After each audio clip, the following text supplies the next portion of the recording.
Assalamualaikum warahmatullahi wabarakatuh. Perkenalkan, nama saya Feristio Budi dari Teknik Industri kelas C NIM 173700029 dari Universitas PGRI Adibuana Surabaya. Di sini saya akan menjelaskan beberapa materi yang penting-penting saja dari materi manajemen pengadaan. Yang pertama, saya akan menjelaskan filosofi pengadaan dan paradigma pengadaan. Untuk filosofi pengadaan adalah upaya untuk mendapatkan barang dan jasa yang dibutuhkan, yang dilakukan berdasarkan pemikiran yang logis dan sistematis dan mengikuti norma dan etika yang berlaku sesuai metode dan proses pengadaan barang dan jasa yang berlaku. Yang kedua, paradigma pengadaan. Paradigma pengadaan memiliki target untuk memperoleh barang dan jasa yang sesuai ketepatan jumlah, kualitas, waktu, biaya, dan tempat. Contoh dari paradigma pengadaan ada 5. Yang pertama, 1. Bersifat strategis melalui pendekatan optimalisasi pemanfaatan sumber daya. Yang kedua, meningkatkan daya saing dan persaingan bisnis yang sehat. Yang ketiga, fleksibel dan inovatif sesuai dengan perkembangan teknologi dan bisnis. Yang ketiga, fleksibel dan inovatif sesuai dengan perkembangan teknologi dan bisnis. Yang keempat, memegang teguh prinsip good governance. Yang kelima, bermanfaat bagi masyarakat.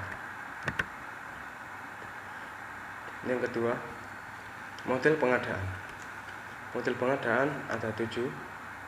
1. Fokus pada bisnis. 2. Adaptif terhadap tren terkini. 3. Berbasis sistem teknologi informasi. 4. Transformasi proses berkesinambungan. 5. Kemitraan strategis. 6. Pengembangan SDM pengadaan. Yang ke-7. Inovasi yang terus-menerus. Pengertian manajemen pengadaan. Pengertian manajemen pengadaan adalah bagian dari supply chain management yang secara sistematik dan strategis memproses pengadaan barang dan jasa mulai dari sumber barang sampai dengan tempat tujuan berdasarkan tepat mutu, jumlah, harga, waktu, sumber dan tempat untuk memenuhi kebutuhan pelanggan. Sumber William Shahaya.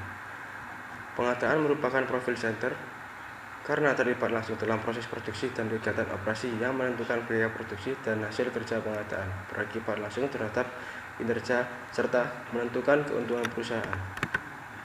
Objek pengadaan. Objek kegiatan pengadaan adalah barang dan jasa. Demikian lazim disebut pengadaan barang dan jasa. Untuk yang barang, di sini ada 3 contoh. 1. Barang konsumsi. 2. Barang produksi. 3. Barang modal. Untuk yang jasa, ada 3. Jasa konstruksi, jasa konsultasi, dan jasa lainnya. Fungsi dan peranan manajemen pengadaan. Pengadaan mempunyai beberapa fungsi. Fungsi yang pertama, pembelian atau purchasing, adalah kegiatan lebih difokuskan kepada pembelian barang atau material dan peralatan atau equipment. Yang kedua, penyewaan atau leasing, adalah kegiatan sewa menyewa baik secara sewa murni maupun sewa dengan opsi untuk membeli. Yang ketiga, konstruksi, kegiatan membangun wujud fisik. Yang keempat, konsultasi, kegiatan jasa keahlian profesional. 5. Inspection, kegiatan pemeriksaan dan pengujian. Yang keenam, swakelola atau self management, kegiatan yang dilaksanakan sendiri atau internal.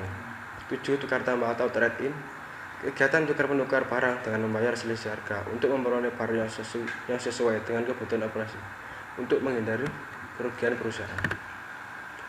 Prinsip-prinsip pengadaan atau procurement principles.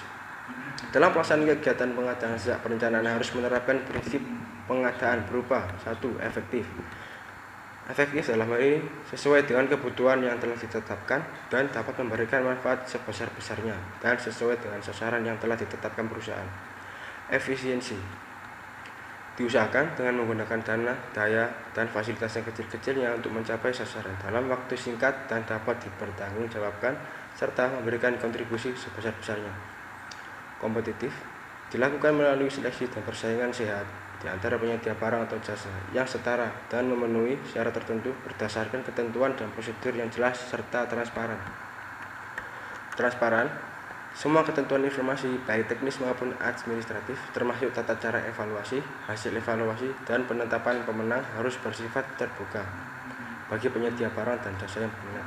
Adil, tidak diskriminatif dalam memberikan perlakuan bagi semua penyedia barang dan jasa, dan tidak mengarah untuk memberikan keuntungan kepada pihak-pihak tertentu. Dan yang terakhir, bertanggung jawab, mencapai sasaran baik fisik, keuangan maupun manfaat bagi kelancaran pelaksanaan usaha sesuai dengan prinsip-prinsip dan kebijakan serta ketentuan yang berlaku dalam pengelolaan rantai suplai. Sekian dari saya. Wassalamualaikum warahmatullahi wabarakatuh.